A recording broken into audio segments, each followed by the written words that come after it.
Friends அனைவருக்கும் வணக்கம். இன்றைக்கான வீடியோவில் என்ன பார்க்க போகிறோம்னா, நம்ம ஏற்கனவே இந்த போர்டை பற்றி ஒரு ரிவ்யூ போட்டிருந்தோம்.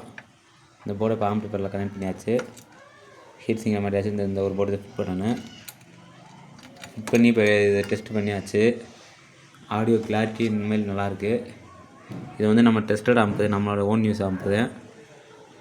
இதில் வந்து என்ன யூஸ் பண்ணியிருக்கோம்னா, ஒரு 24 வோல்ட்டில் ஒரு 5 ampere transformer, 4750 volt 2 டெபாசிட்டரு, 6 arms diode 4 diode use பண்ணியிருக்கோம்.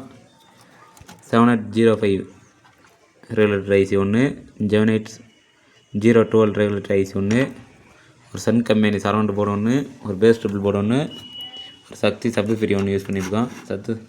சப்ஃபிரி வந்து நம்ம இது சக்தி 453 போர்டு யூஸ் பண்ண போகிறோம். அந்த சக்தி கம்பெனிலே போட்டு வச்சுருக்கேன். இதோட ஆடியோ டெஸ்ட்டு வந்து இதில் போட முடியாது, போட்டால் காப்பிரைட் கிளைம் கொடுத்துருவாங்க. நான் இன்ஸ்டாகிராமில் போடுறேன், அதில் பாருங்கள். இது கண்ட்ரோலில் லைன் அடித்து வச்சுருக்கோம், அதை பாருங்கள். கண்ட்ரோலுக்கு இன்புட் லைன் கொடுத்தாச்சு. நான் அவுட்புட் லைன் எடுத்து இந்த போர்டு சப்ளை கொடுத்தா போதும். இதில் வந்து நான் யூஎஸ்பி போர்டு மாட்டலை, நான் வந்து ஆக்சுவல் எல்லாத்தையும் கொடுத்து இப்போதைக்கு டெஸ்ட் பண்ணிகிட்ருக்கேன். யூஎஸ்பி போர்டு வந்து கடைசியாக ஃபினிஷிங் பண்ணிக்கலாம்னு அதில் வச்சாச்சு. இல்லைன்னா இதுக்கு வந்து நான் யூஎஸ்பி போர்டே கொடுக்காம வச்சுருக்கிறது நல்லது. என்னென்னா ஒரு ஃப்ரீ ஆம்ப் மாதிரி போட்டு அதை வந்து அவுட் எடுத்து இது கொடுத்துக்கலான்னு வச்சு அந்த யோசனையில் வச்சுருக்கேன்.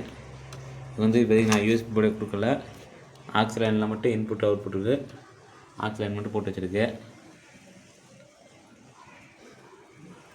இங்கே வந்து ஒரு மைக்குக்கான மைக் பின், நம்ம பெரிய பின் போடுறதுக்காக அதாவது இந்த பின்னு,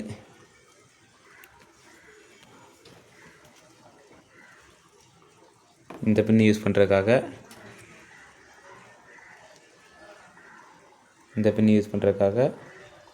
வச்சுருக்கேன்.